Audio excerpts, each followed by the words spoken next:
আজকের মেনু ডাঁটা আলু মাছের তরকারি। তার জন্য প্রথমে কড়াইয়ে তেল গরম করে মাছগুলোকে ভেজে নিতে হবে। আমি এখানে শোল মাছ নিয়েছি, আপনারা অন্য মাছও নিতে পারেন। আবারও কড়াইয়ে তেল গরম করে পেঁয়াজটাকে বাদামি কালার করতে হবে। জানেন এই তরকারিটা প্রেগনেন্ট ওম্যানদের জন্য খুব গুরুত্বপূর্ণ, কারণ এতে ক্যালসিয়াম, আয়রন, ভিটামিন আছে।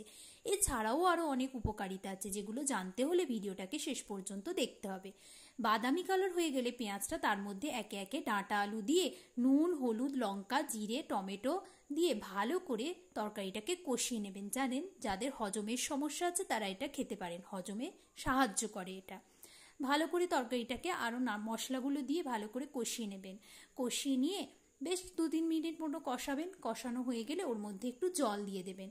জল দিয়ে একটু ফুটিয়ে নিয়ে মাছগুলোকে ওর মধ্যে দিয়ে দেবেন। মাছগুলো ওর মধ্যে দিয়ে চাপা দিয়ে 4 থেকে 5 মিনিট রাখবেন। তারপরেই ব্যাস তৈরি হয়ে গেল আমার ডাঁটা আলুর তরকারি। ভিডিওটা যদি ভালো লেগে থাকে অবশ্যই একটা লাইক, কমেন্ট, সাবস্ক্রাইব করে দেবেন।